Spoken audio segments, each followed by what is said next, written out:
Ka-Express, may bagong bituin na naman tayong aabangan sa mundo ng basketball. At hindi lang basta-basta ang hype sa kanya. Filipino-American din siya kagaya ni Jalen Green. Pero bago natin pag-usapan ang kinabukasan ni Dylan Harper, balikan muna natin ang taong 2020. Isang taon na nagmarka ng bagong era ng high school basketball. Noon si Jalen Green ang number 1 player sa buong Amerika. Filipino-American siya sa panig ng kanyang ina. At imbes na mag-college gaya ng karamihan, pinili niyang dumaan sa mas makabagong ruta, ang NBA G League Team Ignite. Dito niya nakasama si Kai Sotto, isa ring Filipino prospect na kinabibiliban natin. Pero di nagtagal, umalis itong si Kai sa program habang si Jalen ay patuloy na umaangat.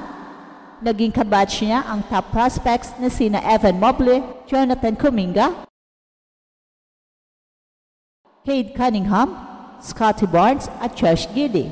Lahat ay mga pangalan na ngayon ay gumagawa ng ingay sa NBA. And fast forward tayo sa 2024, isa na namang batch ng high school talents ang papasok sa college. At muli na namang lumalabas ang mga pangalan ng mga future NBA stars. Pinakasikat sa class na ito si Cameron Boozer, anak ni Carlos Boozer. Pero ang nakikipag-agawan sa kanya sa spotlight ay si Dylan Harper, ang batang gumagawa ng ingay at kinokompara kay James Harden. Yes, Ka-Express, Baby Harden daw ang bansag sa kanya.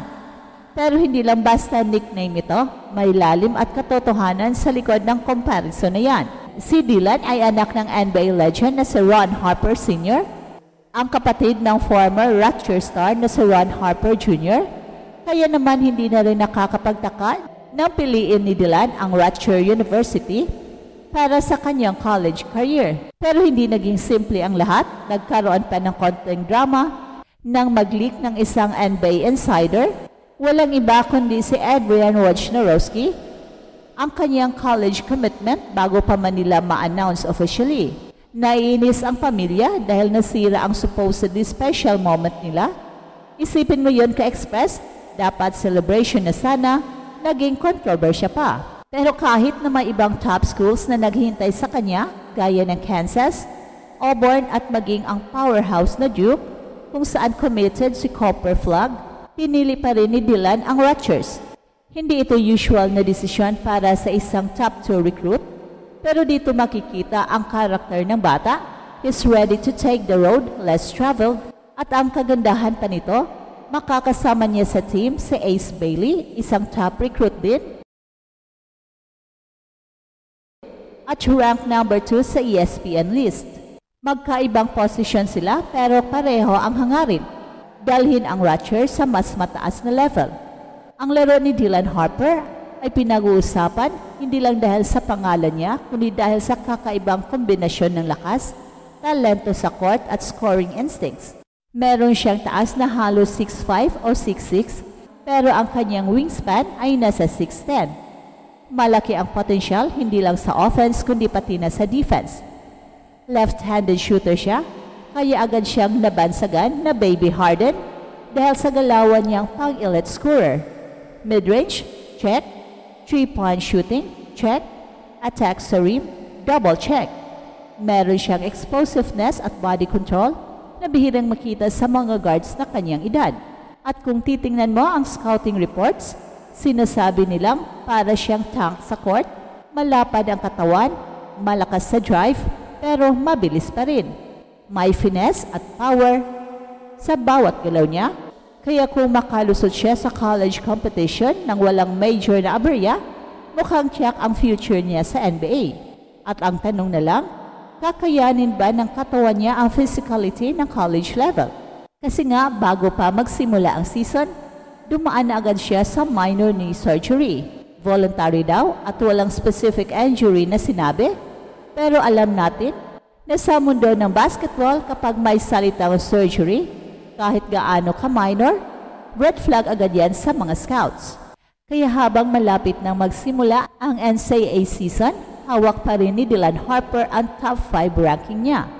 Pero sa kasaysayan ng high school rankings, marami sa top 10 ang bumabagsak sa rankings kapag nagsisimula na ang actual college games. Dito na kasi nasusubok kung sino talaga ang handa sa mas mabilis, mas physical at mas competitive na basketball. Minsan kahit gaano ka kagaling sa high school, kung hindi ka prepared mentally at physically, mawawala ang hype. At ngayon ang test para kay Dylan kasi kahit gaano kataas ang expectations, kung hindi siya magpapakita ng consistency at leadership sa Rutgers, baka mapag-iwanan siya ng ibang top recruits. At ka-express, hindi lang ito tungkol sa kanya, para ito sa pride ng Filipino basketball community. Every time na may Filipino-American na umaangat sa US, inspirasyon ito para sa mga kabataan natin dito. Kagaya ni Jalen Green dati, naging simbolo siya ng hope at pride. Ngayon si Dylan Harper ang bagong mukha ng potential nating global reach sa basketball. Pero iba rin si Dylan. Unlike Jalen Green, explosive ang panlaban. Si Dylan ay mas cerebral, mas calculated ang galaw, parang Harden nga kung titingnan mo. May unique approach siya sa scoring, tipong hindi lang labas at lakas ang kanyang sandata kundi timing at anggulo rin. Kaya't marami ang naniniwala kung hindi siya ma-endure, siya ang magiging pinaka-exciting na freshman sa Big Ten Conference.